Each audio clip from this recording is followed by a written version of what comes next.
Hi, and welcome to Power of 10, a podcast about design operating at many levels, zooming out from thoughtful detail through to organisational transformation and on to changes in society and the world. My name is Andy Polaine. I'm a service design and innovation consultant, design leadership coach, educator, and writer.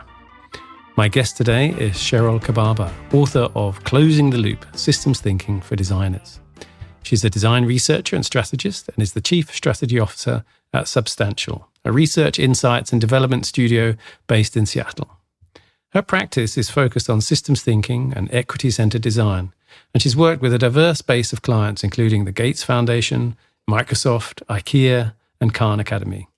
Her focus is on using design to help clients reimagine education. If that wasn't enough, she also teaches at the University of Washington's Human-Centered Design and Engineering program, helping to introduce systems thinking to the next generation of designers. Sheryl, welcome to Power of 10. Thank you. So happy to be having this conversation. So of all people who should be on this podcast, it's you, because the systems thinking thing is all about those different kind of layers of zoom. Before we do, let's kind of zoom back to you. And I'm always interested in how people's journey to here. So what was your journey? What did you start out doing or think you were going to do? And now where are you? Yeah, I really thought that I was going to be a product designer forever. I started out the first half of my career, primarily doing digital product design. I worked at Microsoft. I worked at Philips Design. What's funny is, before that, I thought I was going to be a journalist. And so I studied journalism and political science when I was in school. And I think it's interesting. Like, I sort of halfway through my career, as it sort of stands today, I kind of entered the world of design strategy and research when I became a design consultant. I started working for Adaptipath, was like the first consultancy I worked for. And I loved kind of like their approach to design in terms of, everybody was kind of a generalist. We had like researchers and strategists and also experienced designers. But you kind of had to know how to do all of it. And I really gravitated towards research and strategy because it felt a little bit like, I don't know, I was a little bit of like a disgruntled product designer by that point, because I felt like a lot of the decisions had already been made before they get to where I am. And I'm here kind of like designing screens and, didn't feel like that empowered to like actually question what came before me in terms of like the decisions that were made. And so being able to be at the front end of the design process, particularly when you're engaging in design strategy, really appealed to me. And it's funny because I know a lot of designers who are kind of like, oh, does it bother you that you don't, do you ever feel like you don't see anything out in the world that you don't like you had actually anymore. worked on? Yeah, I don't make anything anymore. And I'm like, no, I'm actually really like where I'm at. And I think there is actually something really interesting, for example, in terms of working on a product or a strategy that never comes to fruition, and trying to understand why that is just as interesting as when I see it come to fruition and it's not exactly reflected in kind of like the work we initially did.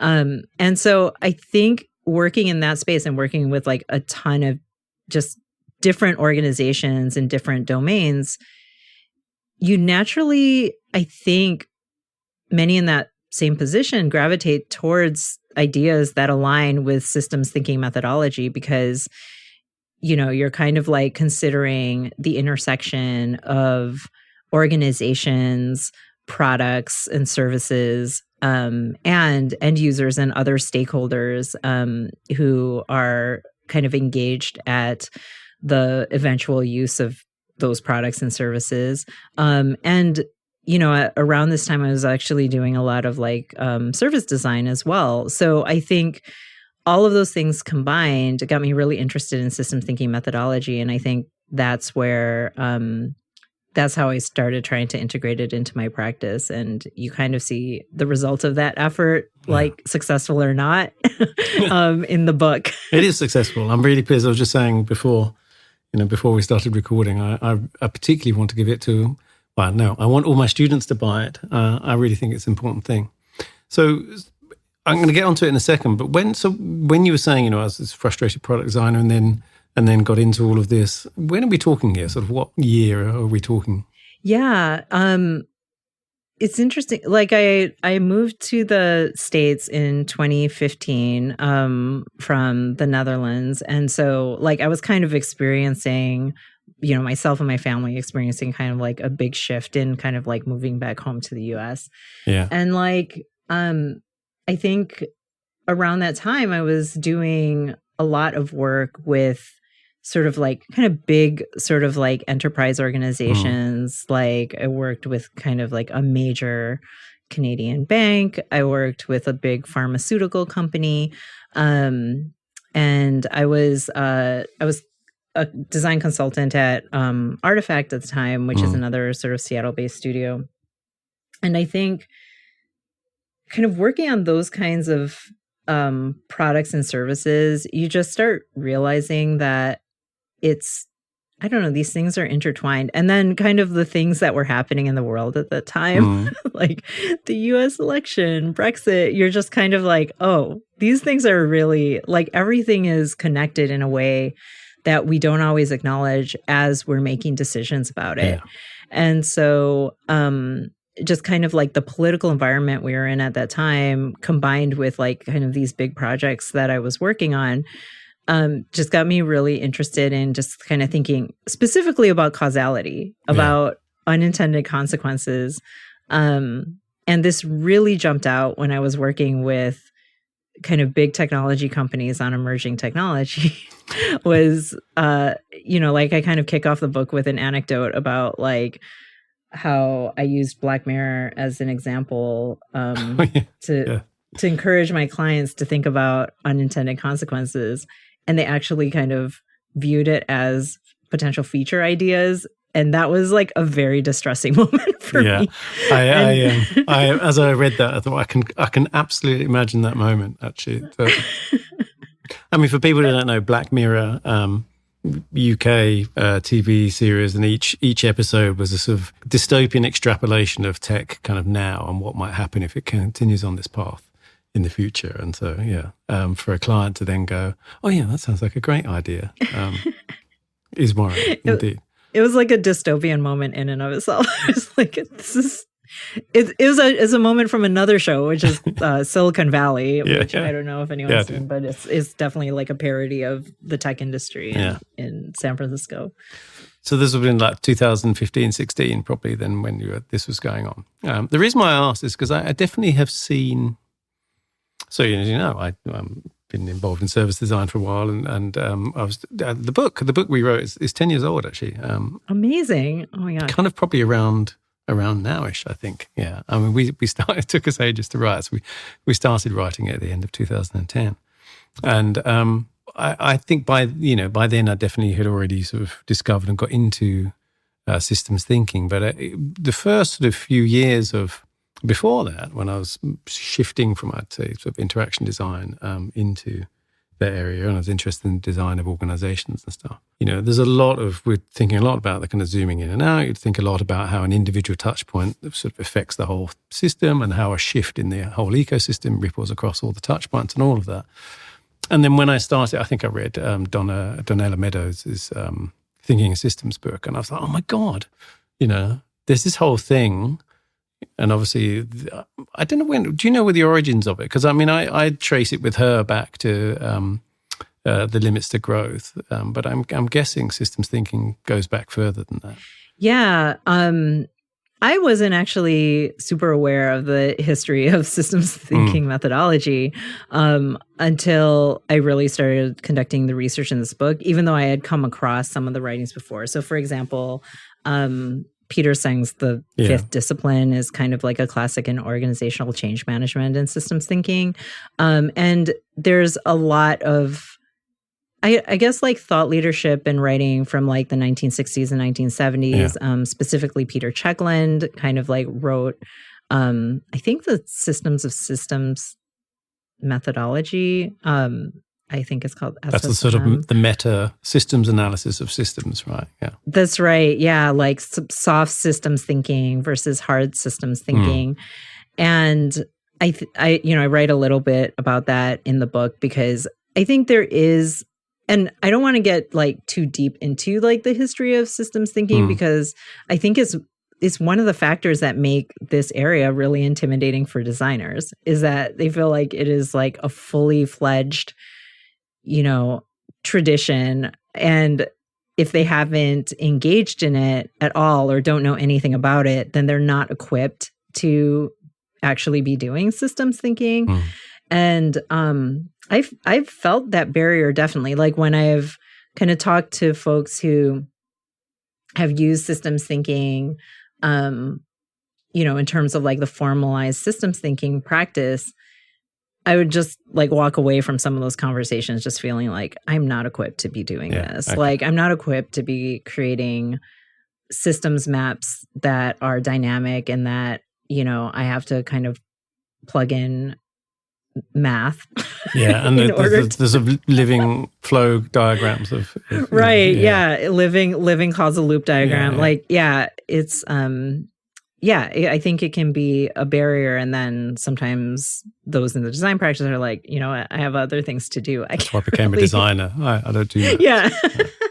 Yeah, exactly. The reason why I asked is because I think about, I was trying to think, probably 7-8 years ago, started kind of seeing more around systems thinking in design and then it sort of crept in. And then, well, there was a bunch of stuff, and you write about some of this in the book as well, which was, you just talked about the election, then we saw the whole kind of big tech, the Cambridge Analytica scandal, and, there was a whole lot of stuff around data. Yeah.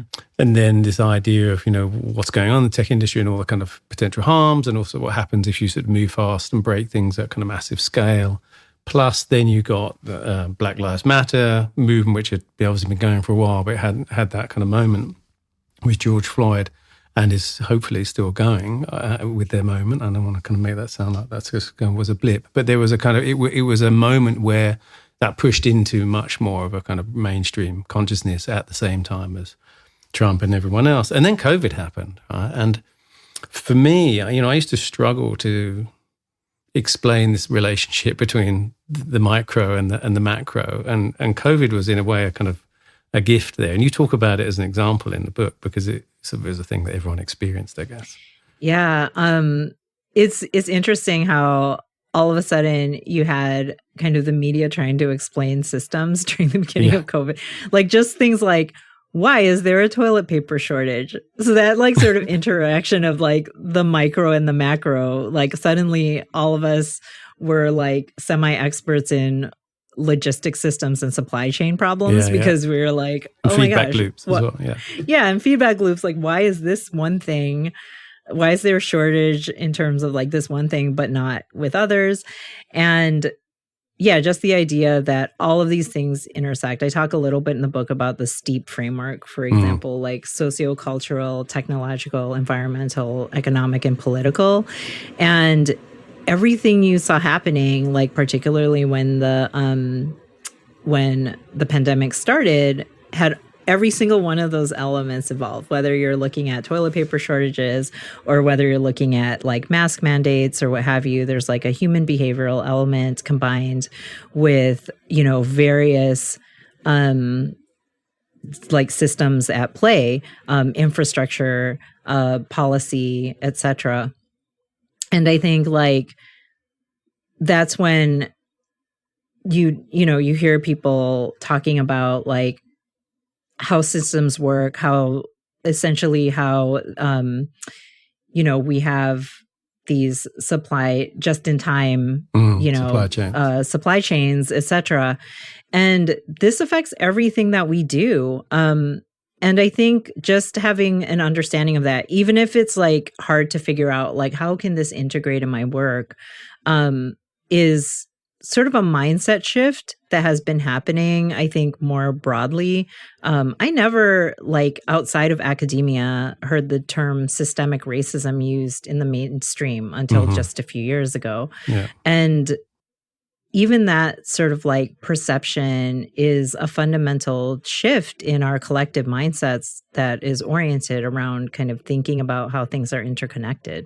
Yeah, yeah. COVID was like the biggest demo of a wicked problem, that you could have given the world. And at the same time, you mentioned the Ever Given getting stuck in the Panama Canal as well. And all these kind of things happened all at once. It was very fascinating. And one of the things that struck me about those things is that they made the invisible visible. Right? We kind of all knew this idea of globalization and supply chains. And I kind of know that, everything in my iPhone sort of comes from, all over the world and it's assembled. But I don't really kind of get how that happens. And it wasn't until, people say, I can't buy a fridge because, there's no microprocessors around at the moment and that kind of stuff, as well as obviously all the kind of effects that when you just adjust 3 or 4 touch points, like social distancing, masks, and, trying not to touch stuff, all of a sudden there's a whole load of things in the world that you can't do. I have sort of a photo of an ATM machine and it's really rubbish. It's someone in classic kind of, the business has been told to do something and they haven't actually given the people on the ground the tools to do it. Someone had just stuck like a kind of piece of paper over an ATM screen and it just said, out of use due to COVID or something. Because they didn't know. They didn't want people touching the touch screen at the beginning. So one of the things that I think design is going to bring to this, though, is exactly that, right? Is making the invisible visible. But before we kind of get to the intersection of design and systems thinking, I feel like we've probably jumped ahead a bit. Maybe you can. I don't know if you're up for giving us a sort of potted definition of what is systems thinking. What are the sort of crucial bits to it? Yeah, I describe systems thinking. I try to summarize it in sort of 3 key concepts. So essentially, well, first of all, I really do want to emphasize that it requires a mindset shift before you can kind of like dive into the tools and methods in order to kind of enact it in your work. And that mindset shift involves kind of thinking about 3 things, thinking about how things are interconnected, thinking about causality, and thinking about wholeness.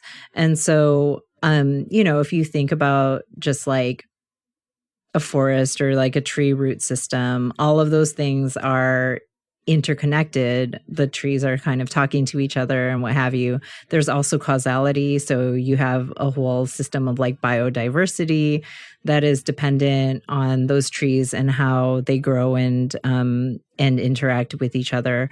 And then you have wholeness, like that's the entirety of the forest and kind of like the impact that it has on each other. And that wholeness piece, there are kind of boundaries to it, and you can kind of determine where those boundaries are. You can be talking about the entirety of the earth. You can be talking about the rainforest, the Amazon rainforest. Like it just kind of depends on like where your sort of system of analysis has its boundaries.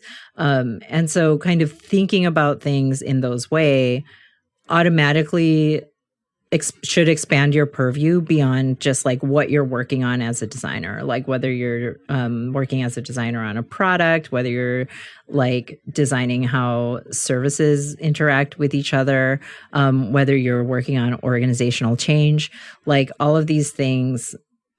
These 3 aspects really matter, is just like how things are interconnected, what's the wholeness in terms of like what you're analyzing, and then what's the causality, like what happens beyond the direct benefit of use. Specifically, if you're designing products and services, what happens beyond the direct benefit of use.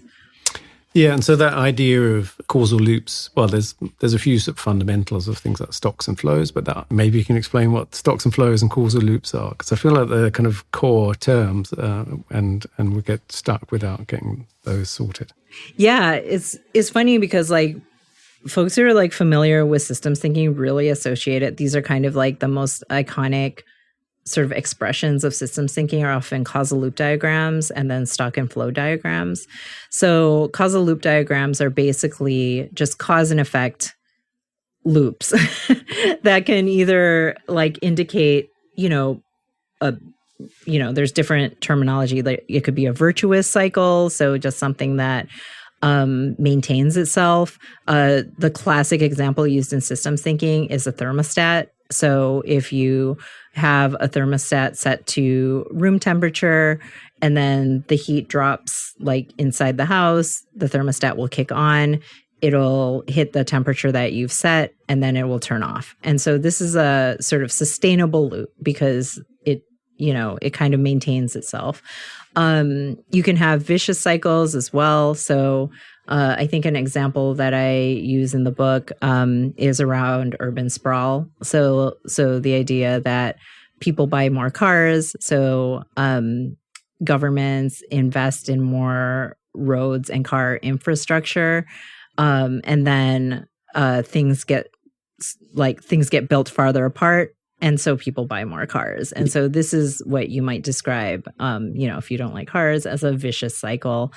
And what you do when you're creating causal loop diagram is you combine that causal loop with other causal loops that might be adjacent or might intersect with it. And so a good example for the urban sprawl example is another causal loop that's like the downshift of public transportation as the result of like government investment in car infrastructure. And a lot of time this can, you can have an expression of causal loops that's only two loops like that. You're almost like getting at root cause in that case, or you can have one that's hundreds of causal loops. And it just kind of depends on how far you want to bring your analysis. Yeah. And so there's that complexity kind of building in there. And you mentioned the Peter Senge quote, which is something like today's problems were yesterday's solutions. Is that the one, I think? Yeah. To paraphrase, I think that's what it is today's problems were yesterday's solutions. And that's a core part of the mindset of systems thinking. Well, no, there's also this when you were talking about the public transport thing, because obviously you then also talk about ride-sharing services like Lyft and Uber there to fill the gap or at least the kind of user experience gap of, bad public transport, but in turn have then sort of decimated or at least made public transport worse as a result. Right. Yeah, which is like, that's part of this analysis too, is to kind of like see what's actually happening. And you wouldn't hear that from the rideshare services. Like they basically they basically say like we're improving public transportation. And I think that's one of the things that I don't know that I emphasize in my book enough, is just kind of like using these various inputs in order to kind of like inform your understanding of a space. That means engaging with others who are experts, like within the system that you're analyzing, as well as, I don't know, using kind of like the data that's around you, like even like publicly available data, et cetera, to be able to like understand the nuanced story of how the system works. Yeah. I mean, I think you do talk about that actually quite, really nicely in the book, which is this idea of once you kind of broaden your lens and look, beyond the end user, and you look at this kind of bigger context in which it's happening, and then, perhaps the context within that. If you do it well, you automatically include other stakeholders and experts, and not just, and you actually redefine stakeholders not redefine, but you expand the term to not just be, the business stakeholders and the end users, but, the city and, other people who aren't directly, certainly perhaps not involved in any decision-making in some cases, but are affected by it. Yeah. I've got a question for you, though, which is, this is the thing that service designers have a kind of reputation for trying to boil the ocean, right? And they get caught in that thing where you ladder this stuff up enough, and of course you end up, as you say, at a point where you go, well, because capitalism, right? We everything is all connected together. All the stuff we're talking about with kind of global supply chains and everything, you kind of get to a point where it just becomes this, this big, massive global problem that is kind of systemic to the way we live. How do you draw boundaries? And tell me about sort of how you might go about that, and then sort of the importance of deciding, where does my work end? And you talk about sort of the work, the influence, and so on. Yeah, that's such a good question because, one, it's kind of hard to answer because I think it's sort of up to you and the stakeholders who are involved in the system in which you're analyzing to kind of determine where the boundaries are. And yeah, it could be you could continue analyzing to the edge of the universe if you wanted to and had the time to do so. But I don't know necessarily, like there's a point where there isn't any utility anymore. And I think part of it is, one, emphasizing that you're not doing this in isolation. Like as a designer, you're not like creating a systems map with you and just like your design team or what have you, or like your business stakeholder. The idea is that you are drafting these in workshops with people who are experts in different parts of the system, whether they're lived experts in that they're affected by the system, or whether they're, let's say, academic experts who work in the space. I think a good example is I do a lot of work in education, and you could totally boil the ocean. Like you could be talking about like every possible facet and aspect of education. If you took the STEEP framework and applied it, it touches everything, right? You could be talking about, the workforce, et cetera. And I think it's important to engage like a really broad number of stakeholders. So I think an example that I use in the book is a project that I actually worked on, which is kind of thinking about the experience and the outcomes of multi-language learners in the school environment, right? Yeah. And there's a couple of inherent there's like system boundaries already. One is like, okay, we're limited to kind of thinking about how this can shift in the US. So we're not looking at like kind of like the international system of like an experiences of multilingual learners. You could do some comparison, like comparative study, by engaging maybe like an academic expert who knows systems beyond the boundary of which you're drawing. And then, we might limit it maybe to certain subjects because this is where we're thinking about the potential interventions in the space would fall within like these specific subjects or these specific school environment types or districts or what have you. And so the boundaries start naturally being drawn by, there's this concept of bounded rationality. So when you come into systems analysis, you are bound by your own understanding, your own experiences, your own biases. And this is what Donella Meadows calls bounded rationality. And so everybody who comes into your systems analysis has something similar. So what's important is to engage people who have a different sense of bounded rationality. So I might engage, for example, subject matter experts who are academic researchers in understanding the dynamics of multilingual learners in their experience in K through 12 education. And I think that's like a boundary like that I don't have as a designer, or, knowing that I'm not necessarily a domain expert, I'm an expert in experience design. I don't necessarily bring that to the table. And I think by conducting this analysis with your sort of broad set of stakeholders will determine the boundaries of the system that you're trying to analyze. And I know that's not necessarily such like a satisfying answer, but I know when I've run into the problem of like not knowing where the boundary is when I'm trying to create a systems map on my own. That's the only time where I'm kind of like, oh my gosh, I can keep going and I can keep going and I can keep going. Your other stakeholders who kind of know about the system and who are affected by it will help you better understand where the boundaries are. Yeah.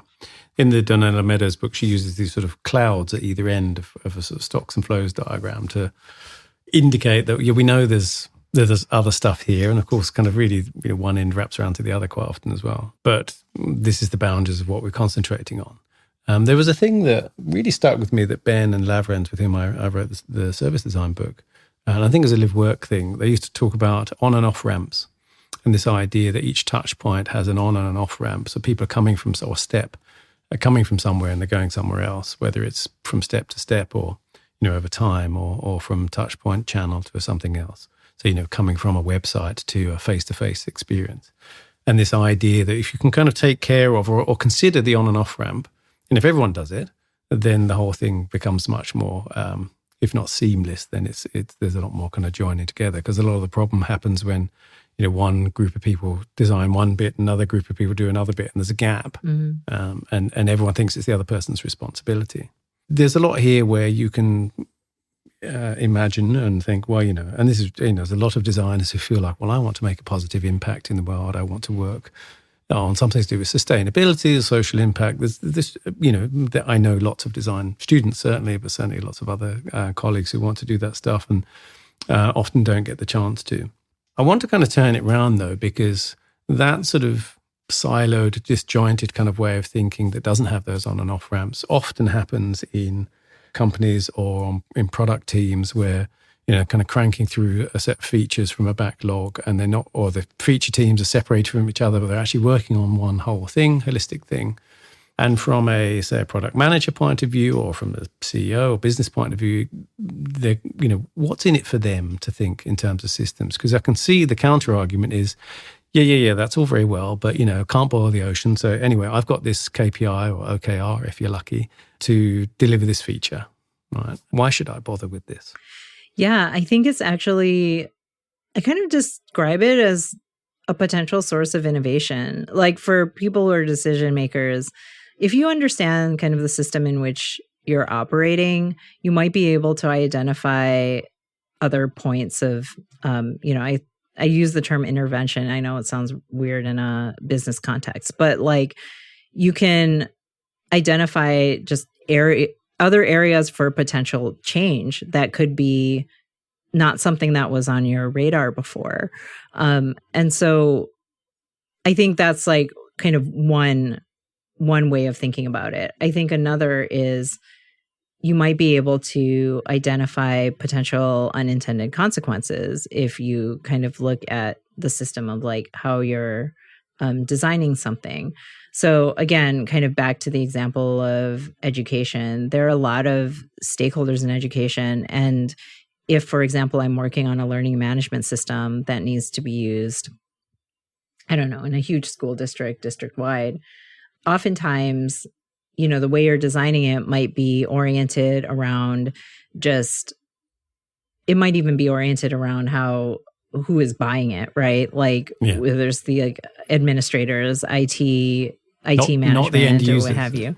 Yeah, not even necessarily the end users. Yeah. And so you see a lot of failed enterprise products like that going into organizations, and then like the end users just like don't even bother with something because they're just like, you know what, I'm going to go rogue and use my own thing. You see teachers do this all the time. I right? used to have a little microsite for my stuff all the time. Yeah.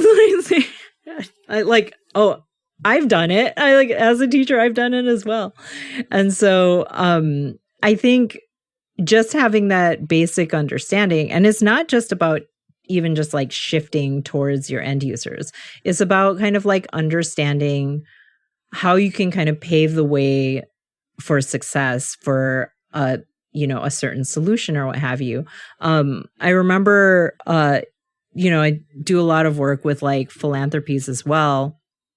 And I remember somebody telling me like, yeah, in global health, there are these philanthropies and like a lot of them have like, just like, there's going to be like a room in their office that's filled with like some failed interventions or failed products or whatever, because they hadn't actually kind of thought about the adoption of these things within communities that, they weren't familiar with, or they didn't have any representation on their team or what have you to kind of talk about like what the boundaries are. I think I might talk a little bit about like the one laptop per child initiative from like the 2000s. And that like lacked sort of like a systems understanding of how it could potentially be adopted.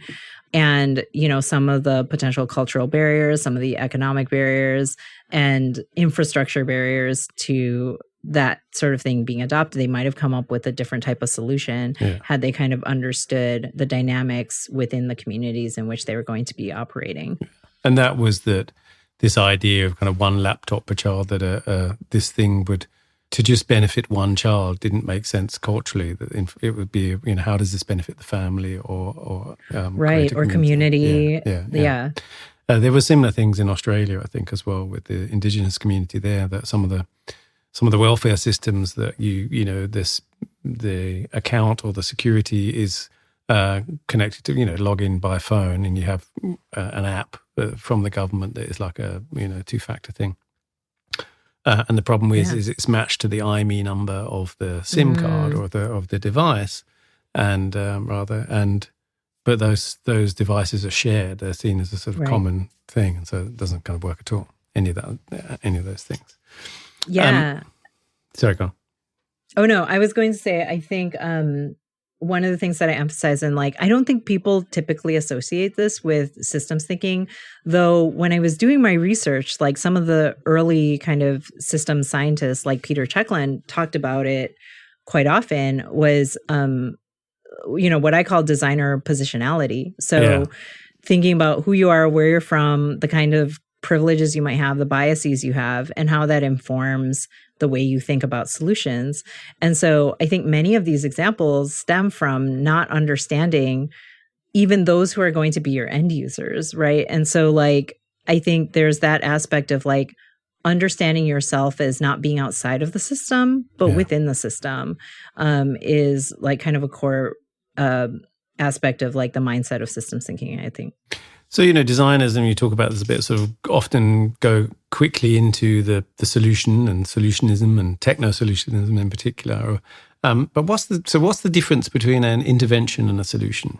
Yeah, so I try to avoid the term solution now because of that Peter Senge quote, which is it's going to cause problems in the future. Yeah. So oftentimes I describe our way of problem quote solving is more I think it's problem navigating, right? We're navigating problem spaces, especially when we're dealing with these big sort of systemic issues. And it doesn't have to just be a wicked problem in the social impact space. It can just be it could be a wicked problem in terms of you're designing complex enterprise software or something like that. And knowing that there isn't any sort of singular solution keeps you from talking about things as solutions. And I think they're interventions because they create a shift in how you make change, right? And there's Donella Meadows, again, has this concept of multifinality, which is there's going to be different potential ways of intervening within a problem. There's no singular way. There's no magic bullet. Yeah. Doing something. There's no app for that. So I think, oftentimes within the technology sector, we sometimes think about the things that we're designing as, oh, this is going to kind of fix everything. Or, I think it's inherent in the way of thinking is kind of this TED Talkization of what we're working on, whereas kind of oh, there's going to be all of these benefits. And that makes it hard for us to kind of think about the potential problems that something might cause and how we might actually also create interventions for the thing that we're designing. Yeah. So that happens a lot in the space of emerging technology. I think we're kind of seeing that sort of grappling happening right now, for example, with large language learning models and AI and how they're going to have an impact on us. Yeah. And yeah, for some people, it's really hard to see the downside of that. And for others, it's really hard to see how this could possibly have any benefit that won't, result in, AI taking over everything for us or whatever. And I think it's just more nuanced than that. And that's maybe where systems thinking comes in a problem space that is really meaty and has a lot of potential outcomes. Yeah, yeah. Donella Meadows has this, people will find if they Google it, of this 12 leverage points. And they're all the sort of different facets of policy and stocks and flows. And, and they're in sort of increasing order of effectiveness. She starts off with something like the metrics or something. And that's genuinely what politicians kind of nibble around at.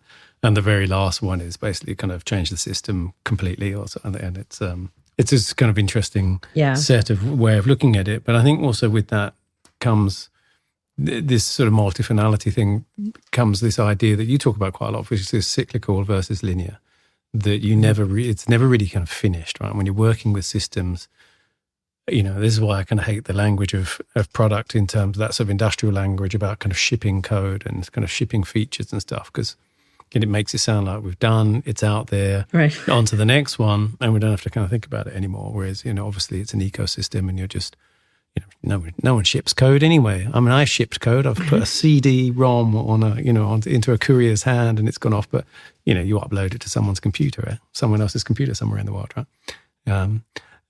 Deploy it. But it's this idea that you put a thing in the world. It's much more like kind of, throwing some litter into the forest, right? And it's going to have an effect. And then it is this idea of this kind of linear thing done. And I think that's cyclicality. Cyclicality, that's not a word. But that cyclical nature of things is. No, I think I've just done that classic Americanism thing of kind of turning a cyclist. Yeah. But that cyclical nature of it, I think, is an important thing for people to get their head around. As is incentives and metrics. You talk about perverse incentives. Tell me, what are they? Yeah. So I talk a little bit like about unintended consequences in the book and how. Oftentimes an interesting thing about a system is a system kind of behaves in a way that might be independent of what you hope the outcomes would be. And a good example of that is the classic, I think some folks have heard of the Cobra effect, which is a really great example of perverse incentives. In the book, I use like an actual historical example where in colonial Vietnam, the French colonial government tried to eradicate rats by putting a bounty on rats and having people bring in dead rats so that they could know the rat population was going down. But as they progressed, more and more rats were turning up. So they were having piles upon piles of dead rats. And they were like, what is going on? This is like statistically, this is not what should be happening. And what it turned out was because they were incentivizing it and paying people for the rat bodies, that there was rat farming going on just outside of the city, and people would be bringing in the dead rats. And actually the rat population was increasing.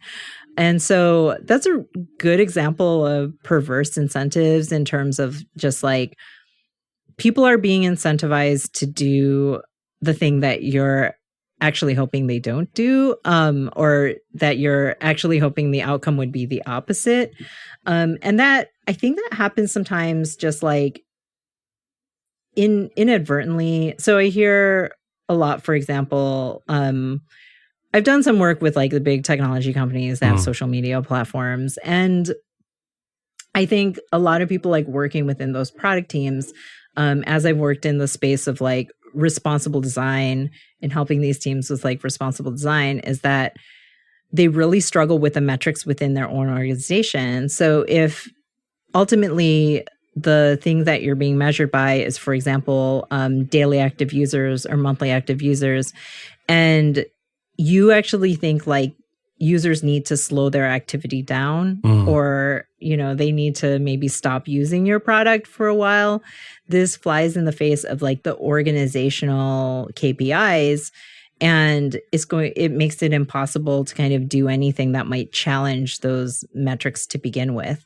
And so I think a really good understanding of within the organization you're in, what are the incentives? What are the metrics? What is your manager measured by? Yeah. What are your executives measured by? Helps inform like the decisions that you make, and also gives you the ability to potentially challenge those metrics if you need to, in order to have better outcomes. And I think some sort of like doing that sort of analysis of like who your stakeholders are and what they are ostensibly incentivized by kind of helps you maybe kind of like arrive at ideas about what the metrics should be. Yeah. It's the same as when, lots of layoffs just before stock buybacks that bump the share price, that the executive gets their pay the CEO gets their kind of pay based on, right? Yeah, you talk about, you have I'd like to read out the list actually, because I think they're really good. You said, whether the metrics align with your desired outcomes. How is the success of the product of your work being measured? Does the way that success being measured align with your organization and stakeholders' desired outcomes? Does it align with your desired outcomes for society? And how are people in your organization incentivized to achieve the measure of success? And do they align with the desired outcomes? And, do they have a clear connection to the desirable outcomes, or are people likely to cheat the system to achieve their own incentives? And I think it's such a great kind of list of a checklist or a kind of filter to really kind of pass things through to more critically analyze it, I think, and what people are doing. And, when people talk about ethics, they often talk about there's a right and there's a wrong, but ethics is obviously highly contextual and more nuanced and complex. But I think that set of values, I think people are often really what they're talking about is this seems to be a very good way, because you're not saying what people should or shouldn't do. You're just saying, do these align with your values, right, or not? And I think it's a very good kind of checklist for people to kind of look through. Yeah. So look, we're coming up to time. I could go on talking about this for ages because I love this subject area, and it kind of really dovetails well with service design too. But we come to the final question, which is, as you know, this podcast is named after Powers of 10, the Ray Charles Eames film about the relative size of things in the universe. And so that relationship between those different zoom levels.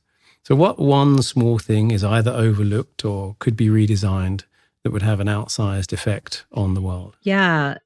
It's funny because I felt like this is such a good question from a systems thinking perspective, because the point of systems thinking is connecting of those small things with the with the large things. So yeah, I had all these like potential ways of answering this, but the thing that I think I've been thinking quite a bit about that I'm not I don't know, it's not a thing or anything that's designed, but I've been thinking about trees, and I actually have an example in the book about like how some neighborhoods have more trees than others. And I was thinking about just the impact, if we all planted trees in places where there were not trees, what kind of difference that would make from a temperature, a micro temperature perspective. Literally during heat waves, you have some neighborhoods that are, 20 degrees hotter than other neighborhoods simply because they don't have foliage.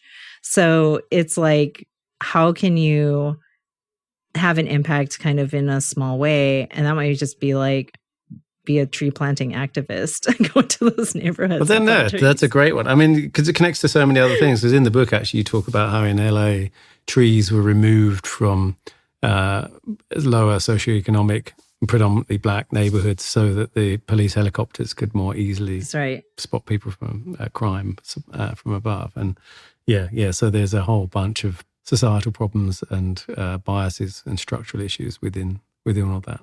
Yeah. Yeah. And, well, it's also a thing that, the wealthier people are, the more they can afford to have a piece of land that, isn't built upon and rented out and so forth. That's a great one. That's a great one. I'm a big fan of trees. Well, yeah, thank you. Well, congratulations on getting your one out. So you can find me on LinkedIn, just Sheryl Cababa. I'm the only one there with that name. So you can ask me questions up there, connect with me up there, follow me. I'm also on Twitter, though maybe a little less so lately in terms of, checking it or what have you. But yeah, you can, I know. It's I feel like I'm just watching this community just sort of slowly fizzle out. But, if you're up there, you can find me there. I'll get a notification. You on Mastodon anywhere? I am not on Mastodon. Oh, come on, get it. I know. Over. I honestly, I've been having this debate with myself. Do I need another, should I just not do it? Well, it's probably also not bad, but it's nice. At least I found it quite good. I don't know. I'm, middle-aged white guy, so it's easy for me to say because I know there's people have been not finding it so comfortable. But I think if you find the right place, it reminded me of Twitter in the early days, and it was sort of quite nice. Yeah. Convincing. I'll admit I have lurked a little bit, and that has I don't know. Maybe you'll push me over the edge by talking. Okay, all right. So Twitter, I will put a link to the book, to LinkedIn, and put it all in the show notes. Thank you so much for being my guest on Power of 10. Yeah, thank you so much. This has been a really great conversation. And also congratulations on the anniversary of your book. It's a classic. Thank you. You've been listening to me, Andy Polaine, on Power of 10. You can find me at apolaine on pkm.social, on Mastodon, apolaine on Twitter, or go to polaine.com, where you can find more episodes, check out my coaching practice and online courses, as well as sign up for my newsletter, Doctor's Note. If you enjoyed the show, please take a moment to give it a rating on iTunes. As you know, it tickles the algorithms and helps more people find the podcast. As always, get in touch if you have any comments, feedback, or suggestions for guests. All the links are in the show notes. Thanks for listening, and see you next time.